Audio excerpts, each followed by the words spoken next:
My boss refuses to acknowledge me when I ask to take a mental health day. He said that I'll get through it and that we just need to push through the next few weeks, but I really don't think I can. What should I do? I can't believe we're still answering this question. That was my first honest response. So I think, firstly, good for you that you can acknowledge that you're at a stage where you can acknowledge that you feel like you are getting to a breaking point and that you need some space. I think there's a lot of people that still kind of run themselves into a ground and don't acknowledge their own needs. So I just wanted to kind of start with, great job that you can identify what those signs are for you and what kind of space you need. So that's awesome. Everyone is entitled to mental health leave. I would firstly go and access your policy. It should be readily available for you wherever you work. There are 10 days. You wouldn't go to work with a cold, certainly not in this day and age, and I certainly wouldn't expect anyone to come to work with a mental health need, and it is a real thing. And I once again can't believe we're still answering this question. But I think there's probably two ways to kind of approach it. And it sounds like if you've already had the conversation with your manager, the first one probably isn't viable. But just to give you a couple of different strategies, just not really understanding the full context. The first one is obviously to kind of frame it in the benefit. You know, you talked about him wanting you to push through. I think maybe acknowledging that there is still more work to do post this time off, that you want to have a day off or whatever it is, and kind of saying, hey, I really am feeling that I can't push through. And if I have one day, I'm feeling like, or 2 days or whatever it is, I'm feeling like that will refresh me in order to be able to continue the project or get to the end of the 2-week sprint or whatever it is. So you could start quite softly there. Or, I mean, another option is just to say, I'm sick and I need a day off. Yeah. And maybe just not give a lot of context.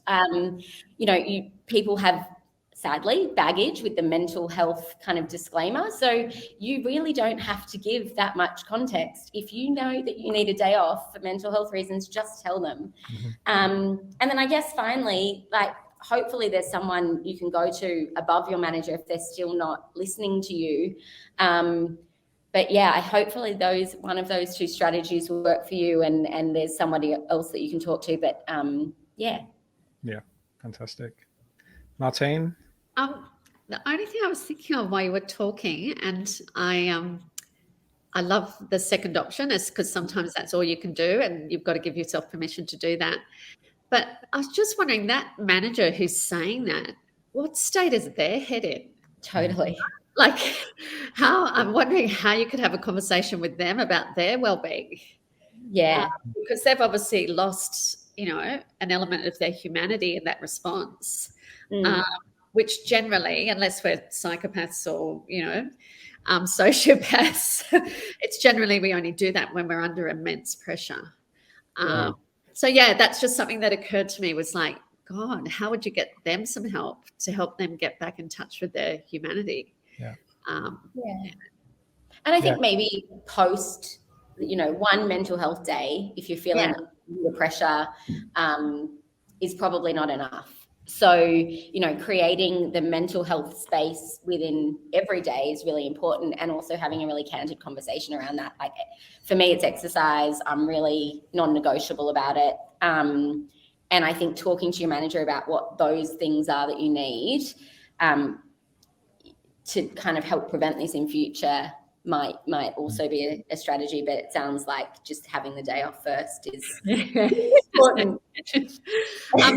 The positive thing is for all employees and all workplaces is there's just been this legislation introduced from the 1st of October in New South Wales anyway, but the rest of the states are all following suit. And it is actually making senior managers, they have a positive obligation to eliminate the risk of sort of psychological harm in the form of workplace hazards.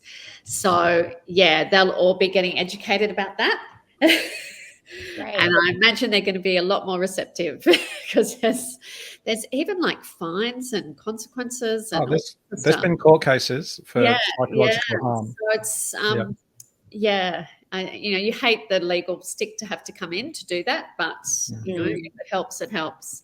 Yeah. And I mean, without that, even, employment law for quite a while has had a clause in it which says you have to make reasonable adjustments for someone that's disclosed a mental health condition. Yes. And so, and also if this company assigned the minimum standards, which we created, that is also in there. So you can use those things. And the thing we found with the minimum standards is this nice way of just rationalizing the conversation. It's not me versus you. It's actually something that the company said it would do. So I think you can use those things to just make it like, hey, we kind of agreed on this we did agree on this as a company. And so I'd like that to be practiced with me too, please.